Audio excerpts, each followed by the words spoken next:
예배 함께 하신 우리 선우님들, 또 방송으로 함께 하시는 우리 선우님들 사랑하고 축복합니다. 우리 앞뒤 좌우에 계신 분들과 같이 이렇게 인사합니다. 당신은 복된 사람입니다. 당신은 복된 사람입니다. 당신은 복된 사람입니다. 당신은 복된 사람입니다. 할렐루야. 네. 사람에게 가장 큰 비극이 저마다는 다르겠지만 가장 큰 비극은 아마 가족을 잃는 것이 아닐까 싶어요.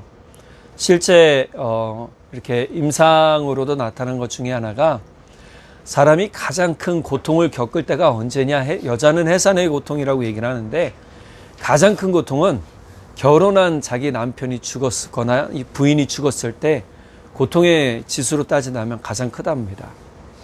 그리고 실제로 뭐 드물기는 하겠지만 남편이 죽고 나서 또는 부인이 죽고 나서 얼마 안 지나서 같이 죽는 경우도 드물게는 있다라고 그래요. 왜 그러냐면 이 고통이 심하기 때문에. 근데 오늘 다윗은 사실은 본문에 우리가 시편 23편도 받고 24편도 받고 그죠? 또 지금 27편 보는데 이게 다 언제냐 하면 말씀드렸잖아요. 이 다윗이 자신의 아들 압살롬에게 쫓길 때예요. 그러니까 마음의 고통이 참 심해요. 왜냐하면 아들 하나 물리치는 게 쉬운 일이겠죠. 어려운 일은 아니었어요. 그런데 압살롬도 준비를 참 잘했어요. 무려 4년간이나 자기의 군사를 키웠어요. 내가 아버지 눈을 피해서 좀 멀리 떨어져 지내겠습니다. 그랬을 때 다윗이 그래 그렇게 해 라고 했거든요. 자, 그러면서 압살롬이 준비한 게 뭐냐면 반역의 준비였어요. 자기의 군사들을 모으고 훈련시키고 심지어 이 다윗의 충직한 조언자였던 아히도벨까지도 자기의 사람으로 삼아요. 아히도벨은 이 압살롬을 다윗 다음의 왕으로 세우려고 아주 들떠 있었던 사람 중에 하나예요. 내가 이제 진짜 2인자가 되리라는 마음을 가졌을지도 모르죠. 자, 압살롬이 이런 마음을 가지고 전쟁을 시작했어요. 예루살렘을 쳐들어왔어요. 근데 이 다윗이 같이 싸우면 좋았을 텐데 안 싸워요. 어떻게 하냐면 피해요. 제가 말씀드렸잖아요. 몸만 빠져나간. 뭐 급하게 그날 저녁에 새벽에 쳐들어오면 누가 알아요. 우리도 6.25 전쟁 이야기 들어봐서 알겠지만 직접 겪은 세대는 아니지만 겪은 분들의 이야기 들어보면 새벽에 갑자기 뭐 별로 챙길 새도 없었어요. 그렇게 피난을 가셨다라고 얘기를 들었고 또 진짜 서울도 3일 만에 함락이 됐잖아요. 얼마나 급하게 도망을 친 거예요.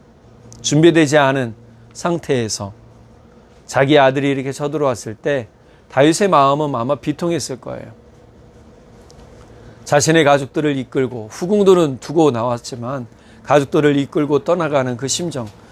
이제 쫓아갔죠. 제사장, 사독 제사장도 이제 언약궤, 우리 언약궤를 메고 쫓아가다가 다윗이 돌려보내요.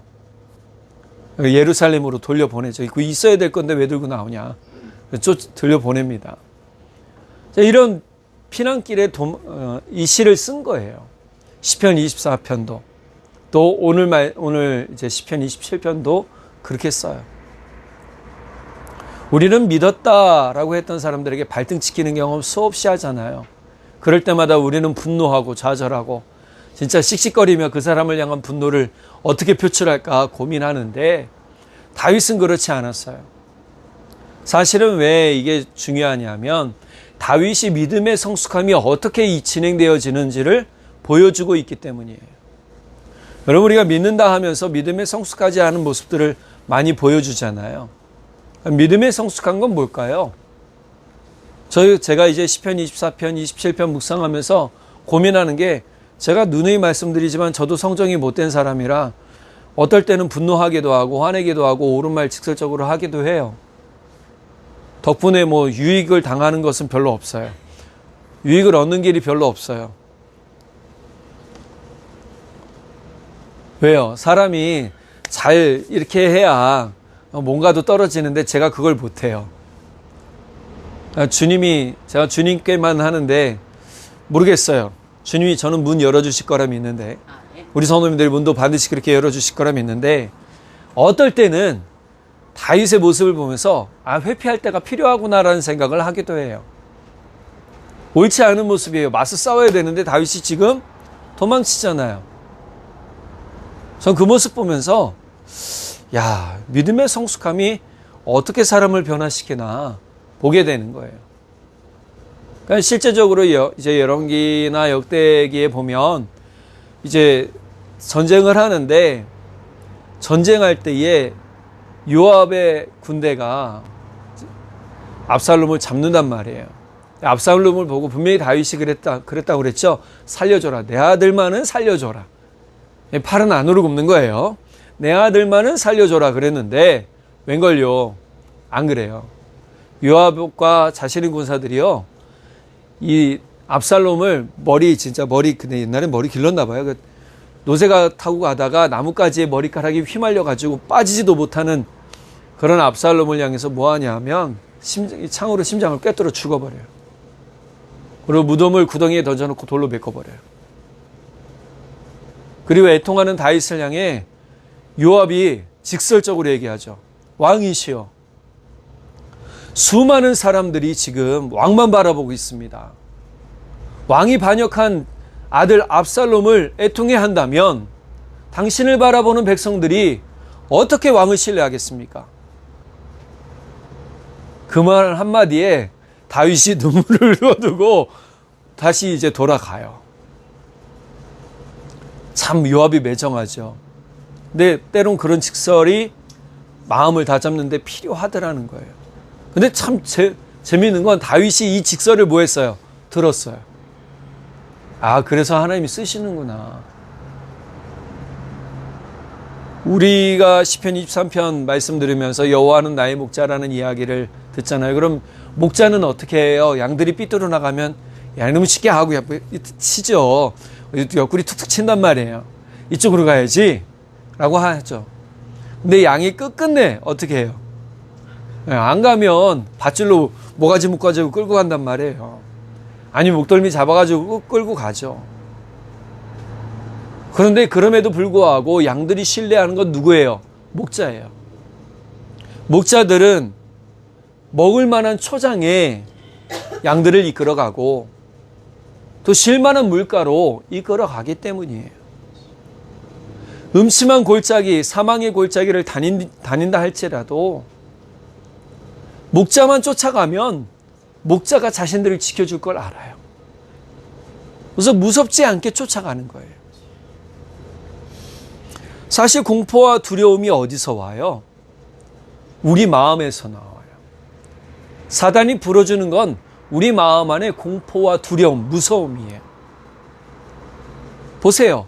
우리 골짜기 지나갈 때 제가 어느덧 언제적인가 한번 생각을 하다가 이 상황이 분명히 사고 날 상황인데 내가 그냥 지나갔었구나.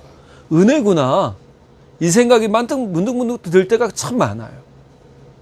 그런 적 혹시 있으세요? 아, 이 상황 분명히 나한테 위기였는데 하나님이 나를 이 위기에서 건져내 주셨구나. 하나님이 이 위기에서 나를 붙잡아 주셨구나. 여러분 시편 23편이 그래서 중요한 거예요.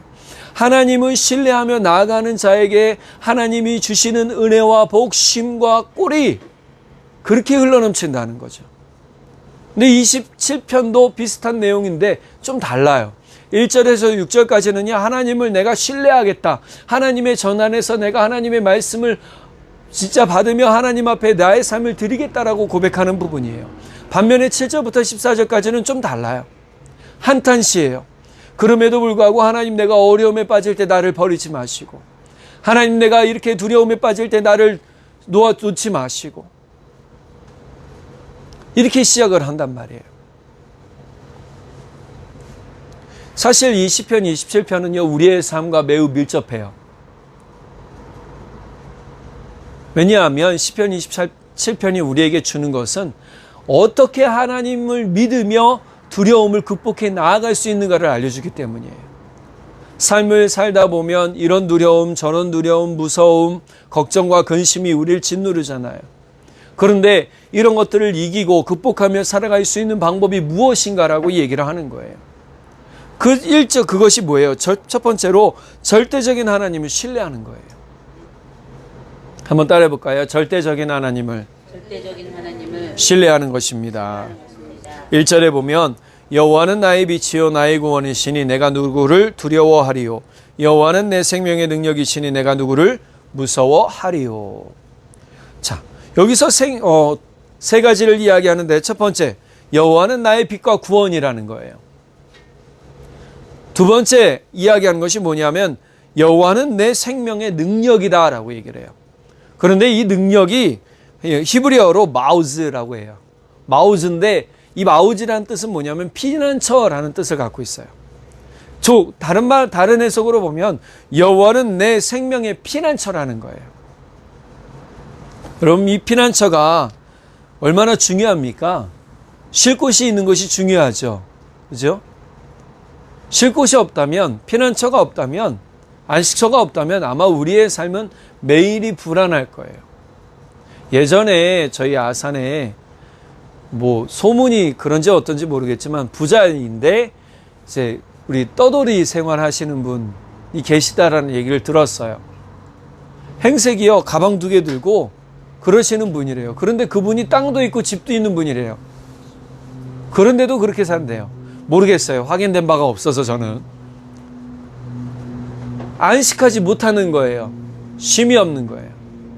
그러면 내가 진짜 쉴 만한 곳이 어디인가를 확인해 보는 게 중요한 거죠. 다윗은 지금 쫓겨다니고 있잖아요. 쫓겨다니고 압살롬을 피해 도망치는 신세예요. 급하게 도망치는데 다윗이 이런 고백을 해요. 여호와는 나의 빛과 구원이시고 여호와는 나의 생명의 능력, 피난처라고 이야기를 해요. 그러므로 나에게는 뭐가 없어요? 두려움이 없어요. 내가 누구를 무서워하리요? 라고 얘기를 하잖아요. 사실 압살롬이 무서워서 도망친 걸까요? 싸우자 하면 싸우겠다고 했지만 다윗은 뭐 했다고 그랬어요?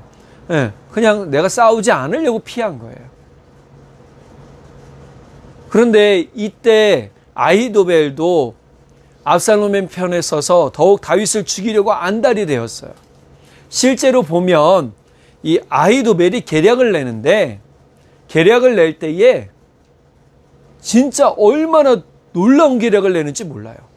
그런데 참 다행인 게 하나님의 은혜예요. 압살롬이 아히도벨의 계략을 듣지 않아요. 다른 사람의 계략을 들어요. 이렇게 하는 것이 이렇게 좀 하는 게 맞습니다라고 들어요. 아히도벨이 자기의 말이 먹히지 않자 어떻게 하냐면 아히도벨은 자기의 고향으로 돌아가서요 목매달아 죽었다라고 나와요. 성경에. 이미 끝났다. 아히도벨은요 굉장히 머리가 잘 돌아가는 사람이었던 것 같아요. 아히도벨은 자신의 지략을 의지했지만 다윗은 누구를 의지했어요? 하나님을 의지했어요. 모든 지혜의 능력이요 지혜의 힘이신 하나님을 의지했더라는 거예요. 자, 그것이 너무 중요한 거예요. 그 하나님을 의지하니까 빛과 구원이 자신에게 있을 것이라고 믿었고 또한 자신의 생명의 피난처가 하나님이 되실 것을 믿었더라는 거예요. 하나님을 온전히 신뢰하는 사람에게 두려움과 무서움은 없어요. 우리 눈에 뵈는 사람이 무서운 게 없다라고 얘기했는데요. 그게 아니고 하나님을 신뢰하는 사람에게 진짜 두려움이 없다라는 거예요.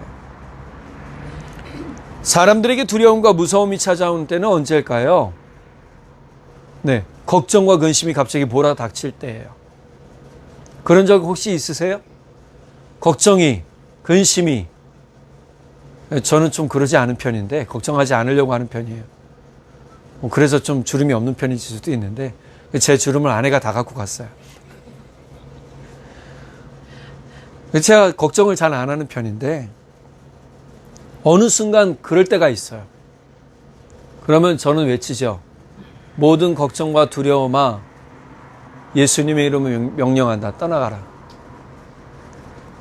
그리고 어떻게 주님의 은혜를 바라볼까라고 간구하는 거예요. 이 3절에서 또 보면 뭐라고 그러냐면 군대가 나를 대적하여 진칠지라도 내 마음이 두렵지 아니하며 전쟁이 일어나 나를 치려할지라도 나는 여전히 태연하리로다.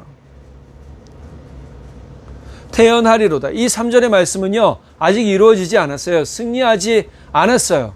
그런데 미래의 승리에 대해서 고백하고 있는 거예요.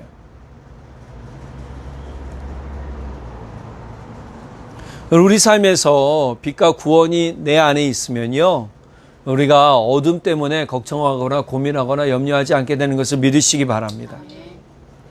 이사야서 2장 5절에 보면, 자, 야곱의 후손들아 여호와의 빛 가운데 걸어가자 그래요. 여러분, 빛이 얼마나 중요합니까? 지금 우리도 이 빛 때문에 글씨도 보고 뭐 여러 가지 하잖아요.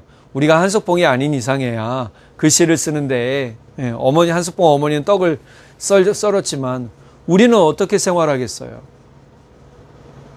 그러니까 우리가 이 빛이라는 것은 육체적인 빛을 이야기하기도 하겠지만 또 한 가지는 영적 빛이에요. 우리의 삶을 비추는 하나님의 은혜의 빛 가운데 들어가자라고 얘기하는 거예요. 저는 이 자리에 있는 우리 모두가 하나님의 은혜의 빛 가운데 서 있기를, 또 그 빛으로 들어가기를 간절히 바랍니다. 그 은혜의 빛이 있으면요, 여러분, 우리의 삶이 걱정과 근심이 우리를 짓누르지 못한다는 사실을 깨닫게 되더라는 거예요. 이사야서 50장 10절에도 뭐라고 얘기하냐면, 너희 중에 여호와를 두려운 마음으로 섬기며 그 종의 말에 순종하는 자가 누구냐? 빛 없이 흑암 가운데 사는 자들도 여호와를 신뢰하며 자기의 하나님을 의지하라. 여호와를 신뢰하며 자기의 하나님을 의지하는 사람은 어떤 사람이에요? 빛 가운데 있는 사람이라는 거예요. 지금 다윗이 뭐라고 그래요? 내가 하나님을 신뢰한다라고 고백하잖아요. 내가 하나님을 신뢰할 때에 하나님이 나를 이렇게 해주실 것이다 라고 미래의 선포를 하는 이유는 내가 그 하나님이 어떤 하나님인지를 경험하고 깨달았기 때문이에요. 자, 우리가 다 믿음의 경험들이 있는 분들이죠. 물론 없기도 해요. 그런데 중요한 건 이제 앞으로 더 할 텐데, 그때마다 우리는 아니야, 됐어 라고 하는 게 아니에요. 우리는 미래의 승리를 선포할 수 있는 믿음이 있어야 될지 믿어요. 3절에 뭐라고 그랬다고요? 군대가 나를 대적하여 진칠지라도 모든 원수들이 나를 둘러싸고 나를 진짜 공격하는 거예요. 말로 공격하기도 하고, 또는 어떤 무엇으로도 공격하기도 하고, 물질로 공격하기도 하고, 건강으로 공격하기도 할 거예요. 그렇다 할지라도 내 마음이 두렵지 않은 거예요. 내 마음이 두렵지 아니하며 전쟁이 일어나 나를 치료할지라도 나는 여전히 태어나다는 게 뭐죠? 평안하다. 내 마음은 평안하다. 그러니까 이 말씀이 주는 굉장히 중요한 의미가 무엇이냐면, 내가 하나님 앞에 평안을 빼앗기지 않겠다라고 선언하는 거예요.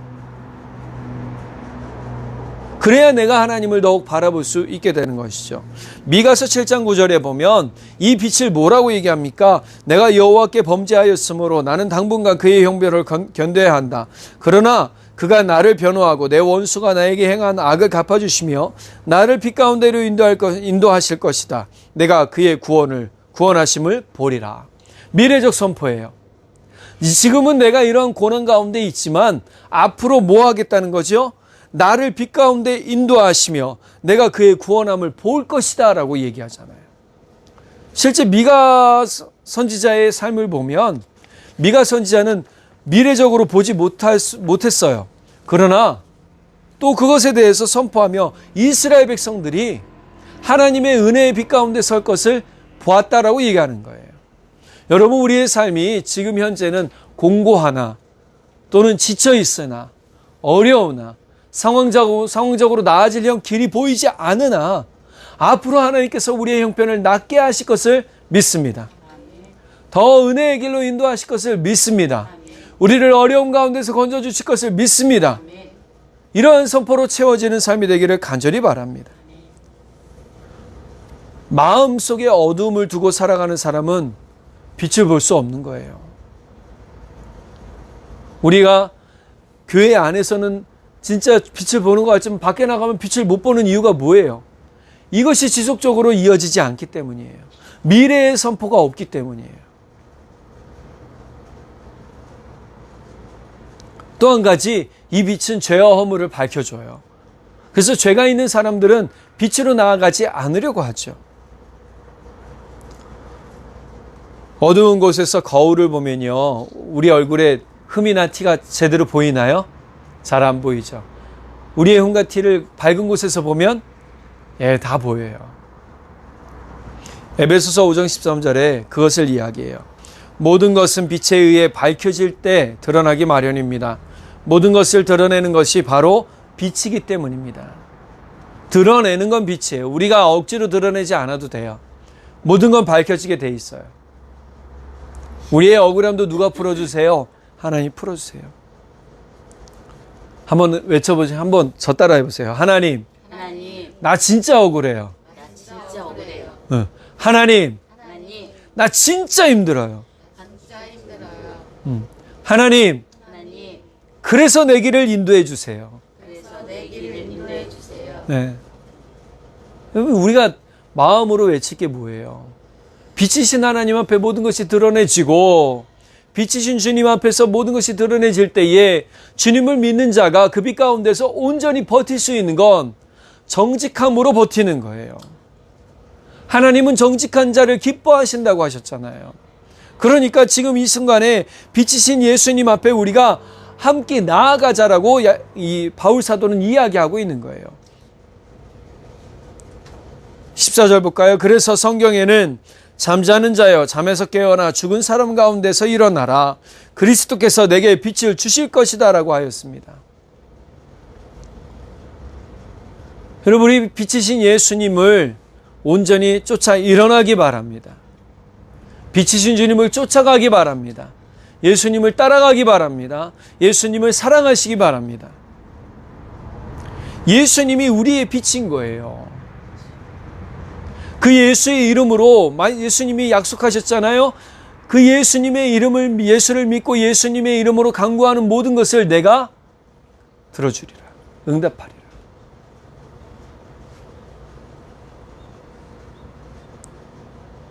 또 이 빛은요, 생명의 빛이에요. 요한복음 8장 12절에 보면 나는 세상의 빛이니 나를 따르는 자는 어둠에 다니지 아니하고 생명의 빛을 얻으리라. 생명의 빛은 뭐예요? 내가 삶을 살아가는 힘의 빛을 얻는 거예요. 이 땅을 살아가면서 교회 안에서는 열심히 살아가는 것 같은데 밖에 나가면 아무 의욕 없는 분들 계세요. 그런 분들 있으시죠? 네, 있어요. 밖에 나가면 아무 의욕이 없어요. 교회 안에서만 힘을 얻으려고 그래요. 그런데 제가 이제 지난 수요일에 야고보서 말씀 전하면서 그런 말씀 드렸을 거예요. 골방은 어떤 곳이라고요? 힘을 얻는 곳이에요. 내가 하나님의 말씀을 듣고 하나님을 묵상하고 하나님을 경험하고 내 마음이 힘을 얻어 결단한 다음에 그 결단을 가지고 어디로 나아간다고요? 세상으로 나아가서 힘있게 살아가는 거라고 그랬어요. 그러니까 골방이 필요 없다라는 게 아니에요. 골방도 필요하고 골방에서 얻은 은혜를 가지고 세상 가운데 나가 힘있게 살아가야 된다는 거예요. 그러니까 이 생명의 빛은요, 내가 세상에서 살 수 있는 힘을 주는 힘이기도 하는 거죠. 그렇게 바울 사도는요, 에베소서 말씀을 통해서 이야기하는 게 이거예요. 빛이신 예수 그리스도를 통해서 일어나고 빛이신 예수 그리스도를 향해 나아가고 빛이신 예수 그리스도로 채우라라고 얘기를 하는 거예요. 내 마음에 무엇을 채워놓느냐? 이 빛이신 예수 그리스도의 빛으로 채워놔야 되더라. 지금 다윗은 어떻게 해요? 빛이신 하나님의 빛으로 자신을 채워놓으려고 힘쓰고 애쓰고 있는 거예요. 그래서 그 빛 때문에 내가 정직히 살아감으로 인해 두려움이 없는 거죠. 부정직하게 살아가는 사람은 두려움이 있을 수밖에 없는 거예요. 우리가 삶을 예수 그리스도의 빛으로 채워가면 갈수록 우리는 빛의 삶을 살게 되고 빛이신 주님을 통해서 더욱 기쁨이 가득한 삶을 살게 될 것을 믿으시기 바랍니다. 3절의 고백과 선포는요, 이 말씀을 묵상하는 사람들에게 어떤 빛의 삶이 어떤 것인지를 알려주고 있는 거예요.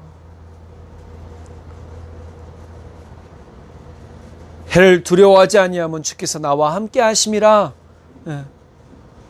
주님이 함께하는 그 신뢰의 고백이 내 안의 모든 두려움과 걱정과 근심과 염려를 물리치는 힘이 되는 것이죠. 비록 넘어지고 쓰러지고 구덩이에 빠질지라도 구원자이신 주님이 건져주실 것이고 피할 길을 피할 길을 보는 지혜를 주실 것이고 안전한 길로 인도하실 것을 믿고 사는 그러한 삶이 되는 거라는 거예요. 오늘 저와 우리 성도님들 모두가 이 은혜를 누리며 살기를 간절히 바랍니다. 두 번째로 오늘 말씀에 보면 하나님이 주시는 소망을 기대하고 사는 거예요. 자, 한번 따라해 볼까요? 하나님이 주시는 소망을 기대하십시오. 우리 4절 같이 한번 읽어볼까요? 4절 시작. 내가 여호와께 바라는 한 가지 일 그것을 구하리니 곧 내가 내 평생에 여호와의 집에 살면서 여호와의 아름다움을 바라보며 그의 성전에서 사모하는 그것이라. 아멘. 세번역본 성경으로 보니까 이렇게 해석이 되어 있어요. 주님, 나에게 단 하나의 소원이 있습니다. 나는 오직 그 하나만 구하겠습니다. 그것은 내 평생 주님의 집에 살면서 주님의 자비로우신 모습을 보는 것과 성전에서 주님과 의논하면서 살아가는 것입니다. 제가 좋아하는 찬양 가사 구절이기도 해요. 나의 평생에 단 한 가지 소원 주의 아름다우심 보며 주와 살아가는 것. 이 찬양이 있어요. 또 요즘 듣는 찬양 중에 20편, 27편을 주제로 쓴 찬양이 있더라고요. 요즘 제가 듣는 찬양 중에 하나가 그거예요. 모든 두려움, 하나님 나를 버릴지라도, 내 부모는 나를 버렸을지라도 하나님은 나를 보호해 주실 것을 나는 믿습니다. 다윗은요, 지금 도망치는 가운데 어느 것을 사모하냐? 내가 왕궁에서 좋았던 때를 사모하는 게 아니에요. 대부분 사람들 무엇을 기억하죠? 야, 내가 힘 있었을 때, 내가 높은 자리에 있었을 때, 내가 이만한 사람들을 부리고 있었을 때를 생각해요. 그런데 다윗은 그것을 생각하는 게 아니에요. 무엇을 생각해요? 내가 하나님의 집에 들어가 하나님의 집에서 하나님을 예배할 때를 생각하고 있는 거예요. 내가 다시 한번 그렇게 하나님의 집에서 하나님을 예배할 수 있다면 나는 그것만큼 기쁜 것이 없습니다라고 얘기하는 거예요. 내가 다시금 하나님의 집에 들어가면 내가 하나님의 집에서 매일 누워 자고 살면서 하나님과 내 삶을 의논하겠습니다라고 얘기하는 거예요. 얼마나 아름다운 고백이에요. 저도 못하는데. 목사인 저도요, 때론 그렇게 못해요. 그래서 뭐 하냐면 가끔 멍청하게 사람들에게 조언을 구하기도 하고 의논하기도 해요. 근데 어느 선배 목사님이 저한테 해주신 얘기가 번뜩 떠올랐던 게 있어요. 목사님, 제가 전도사일 때죠. 전도사님 앞으로 목사님으로 안수받고 사역하실 때 제일 먼저는 무릎 꿇고 시작하시기 바랍니다. 근데 이게 저만의 일일까요? 아니요. 여기 이제 여러분에게도 동일한 거예요. 방법을 잘못 찾으면 의논 대상자가 바뀌어버리는 거예요. 우리 삶을 진짜 제대로 할 분이 필요한데 그 첫 번째 분이 누구냐? 하나님이라는 거예요. 그러니까 다윗은 내가 하나님의 집에 살면서 뭐 하겠다라고 그래요? 내 평생에 여호와의 집에 살면서 여호와의 아름다움을 바라보며 그의 성전에서 사모하는 그것이라. 근데 이 사모하는 것을 뭐라고 그랬어요? 오늘 세번역본에 보니까 성전에서 주님과 의논하며 살아가는 것입니다. 무엇을 의논해요? 내 삶을 의논하는 거예요. 내가 왕으로서 어떻게 나라를 이끌어갈 것인가를 의논하는 거예요. 그러면 사업장을 이끌어가든 내가 직장에서 어느 위치에 있던 시간에 하나님과 의논하며 내가 어떻게 이 일들을 잘 감당할 것인가, 내게 주어진 삶과 내게 주어진 위치를 어떻게 잘 감당할 것인가를 하나님과 의논하며 살아갈 때 그것이 복의 의논이 될 줄 믿으시기 바랍니다.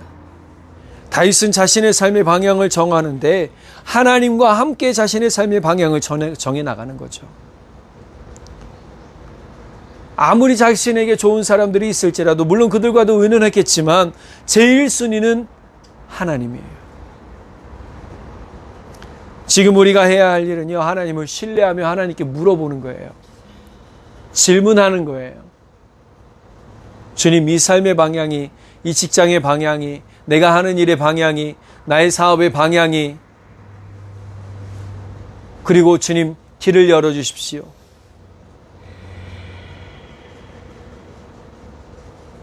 이 13절 볼까요? 내가 산자들의 땅에서 여호와의 선하심을 보게 될 줄 확실히 믿었도다. 지금 산자들의 땅에서라는 건 뭐예요? 모든 살아있는 사람들의 땅이에요. 하나님께서 은혜 베푸셔서 살 수 있도록 만들어주신 땅이에요. 여러분, 우리가 그런 복된 땅에 살고 있는 거죠. 그런데 어떤 분들은 아유, 이 땅에서 사는 게 말이야. 근데 우리의 말이 이제 바뀌어야 돼요. 주님, 이 땅이 복의 땅이 되는 것을 내가 믿습니다라고 고백해야 돼요. 이 터가 복의 터가 되는 것을 믿습니다라고 기도해야 돼요. 나의 가정이 그래서 복되게 기도해야 되고 내 자녀의 가정이 복된 터가 되도록 기도해 줘야 되는 거예요. 그리고 가르쳐 줘야 돼요. 우리의 삶의 의미는 하나님을 신뢰할 때에 더욱 확실해지는 거예요. 하나님을 믿으며 살아갈 때 더욱 확실해지더라는 거예요.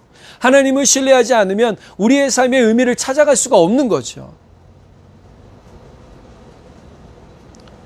누구나 다 힘드니까 잘 버텨봐 라고 얘기하는 거 아무 격려가 안 되잖아요. 진짜 격려는 뭐예요? 소망을 던져주는 거예요. 소망의 말을 해주는 거예요. 우리 나이 들어가면 제일 듣고 싶은 말이 뭐죠? 칭찬. 칭찬 스티커 하나 딱 받으면요 더 잘할 것 같아요. 아이들과 얼마 다르지 않을 것 같죠. 근데 칭찬받는 건 너는 누구나 좋아해요, 사실.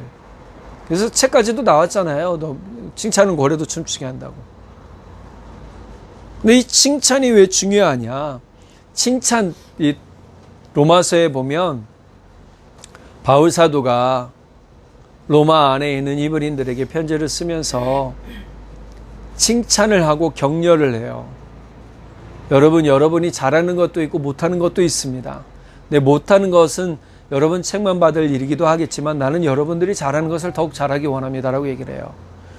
로마서 5장 3절에서 5절에 보면 우리는 환난을 자랑합니다. 우리가 알기로 환난은 인내력을 낳고 인내력은 단련된 인격을 낳고 단련된 인격은 희망을 낳는 줄 알고 있기 때문입니다.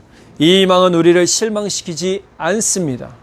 하나님께서 우리에게 주신 성령을 통하여 그의 사랑을 우리 마음속에 부어주셨기 때문입니다. 인내를 가진 사람은 소망을 뭐예요? 가지고 있대요.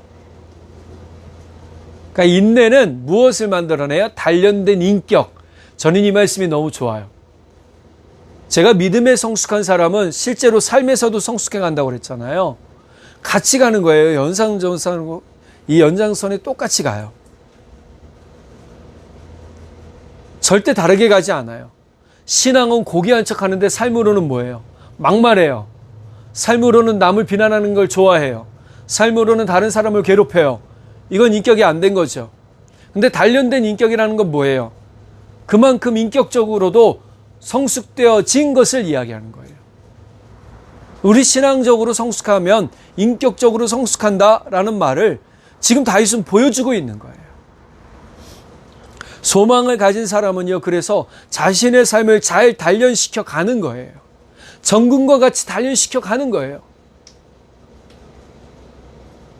내 인격이, 내 삶이 지금 두들겨 맞고 너무 힘들어서 여기저기 쑤시고 아파도 내가 참고 인내하는 것은 나를 그만큼 단단하게 만들어주고 더욱 귀하게 만들어줄 것을 믿기 때문인 거죠.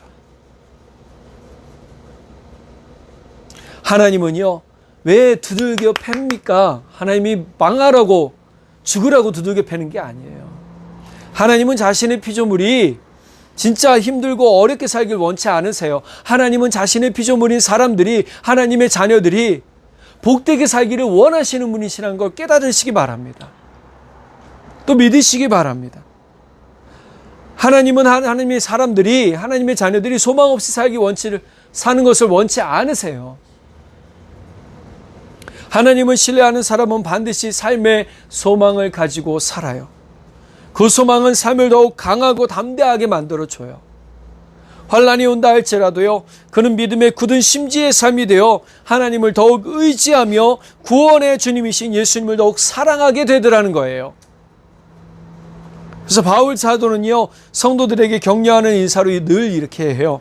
소망의 하나님이 모든 기쁨과 평강을 믿음 안에서 너희에게 충만하게 하사 성령의 능력으로 소망이 넘치게 하시기를 원하노라. 소망 넘치는 삶이 되기를 원한다라는 거예요. 저도 간절히 원합니다. 주님의 성령이 우리 성도님들 안에 능력으로 소망이 넘치게 하시기를 바랍니다.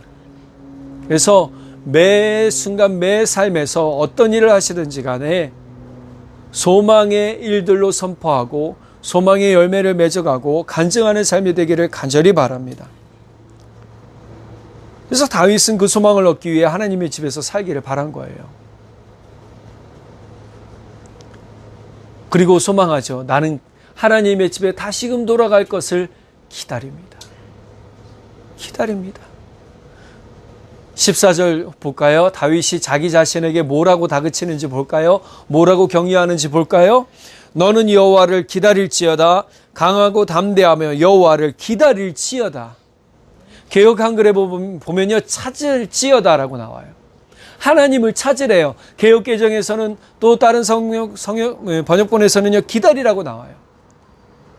기다리는데 어떻게 해요? 지금 다윗은요, 도망치면서 점점 예루살렘과 하나님의 집과 멀어져서 숨어 지내고 있는데 누가 어떻게 도와줘요? 근데 실제 배경적으로 보면, 역사적으로 보면 다윗을 도와준 사람이 있어요. 도망칠 때 먹을 음식을 내준 무비보셋이 있었어요. 반면에 시므이라는 사람은요, 도망치는 다윗을 향해서 흙을 던지고 돌을 던지고 비난하고 손가락질하며 욕했어요. 나중에 다윗이 왕궁으로 돌아왔을 때 시므이는 용서받았지만 용서받지 못한 마음으로 살아요. 반면에 무비보셋은 어떻게 해요? 왕의 궁전에서 왕과 함께, 다윗과 함께 식사하는 위치가 되어버려요. 여러분, 우리가 하나님의 집을 가까이 할 때에, 하나님의 은혜를 가까이 할 때, 하나님을 신뢰하며 나갈 때 하나님께서 반드시 복 주시고 은혜 주실 것을 믿으시기 바랍니다. 지금 우린 교회가 없잖아요. 예, 제가 우리 닭집교회라고 소개하고 다니는데 치킨집 교회 뭐 감자탕 교회도 있는데요, 뭐 그죠? 소개하고 다니고 있는데, 여러분, 교회는 건물이 아니라 예수 그리스도의 이름으로 모인 사람들, 그들이, 그 공동체가 바로 교회라고 했어요. 그러니까 우리가 모이기를 더욱 힘써야 돼요. 더욱 모여서 서로를 위해 기도해 줘야 돼요. 더욱 모여서 더욱 사랑하고 더욱 힘을 북돋아 줘야 되는 거죠. 히브리서 10장 23절 25절에 우리가 고백하는 소망의 믿음을 단단히 붙잡읍시다. 이는 약속한 분이 신실하시기 때문입니다. 또한 우리는 사랑과 선한 일들을 격려하기 위해 서로 돌아봅시다. 어떤 사람들의 습관과 같이 우리들 스스로 모이는 일을 소홀히 하지 말고 오히려 서로 권면합시다. 또한 그날이 다가오는 것을 볼수록 더욱 그렇게 합시다. 그날은 어떤 날이냐? 예수님께서 다시 오시는 날, 새하늘과 새 땅이 이루어지는 그날, 심판의 그날. 뭐 세상은 멸망의 그날이라고 얘기하지만 우리 그리스도인들은 어떤 날이에요? 새로운 날의 그날. 새하늘과 새 땅이 열리는 그날. 그날이 가까이 올수록 우리는 어떻게 해요? 고백하는 소망의 믿음을 단단히 붙들고 선한 일로 서로를 격려하고 모이는 일에 더욱 힘써야 된다라고 얘기를 하는 거예요. 그러니까 우린 볼 때마다 어떻게 해야 돼요, 이제? 모르지 하는 게 아니고요. 아이고, 잘하시오. 이렇게 돼야 되는 거죠. 다윗이 얘기하는 게 바로 그겁니다. 다윗 스스로에게 이야기하는 걸까요? 저는 이 시편을 남겨둔 이유가 나처럼 어려움을 겪는 이들, 나와 같은 삶을 겪는 이들에게 쓰는 편지 같아요. 그러니 여러분 기다리십시오. 마음을 단단히 붙잡고 마음을 단단히 하고 하나님을 찾으십시오. 하나님을 기다리십시오. 그러면 반드시 하나님의 집에서 하나님의 아름다우심을 보며 하나님과 함께 여러분의 삶을 형통케 하시는 은혜를 누리게 될 것입니다. 이것이 바로 하나님이 지금 하나님을 의지하는 사람에게 던지는 메시지라는 거예요. 주님을 강하고 담대하게 기다리시기 바랍니다. 다시 오실 예수님을 기다리시기 바랍니다. 하늘 소망을 가지시고 인내하는 사람은 반드시 하나님은 채우시고 하나님은 인도해 주십니다. 나를 평탄한 길로 인도하소서라고 얘기했을 때 이 평탄은 형통한 길도 됩니다. 하나님께서 이렇게 인도해 주실 것을 믿습니다.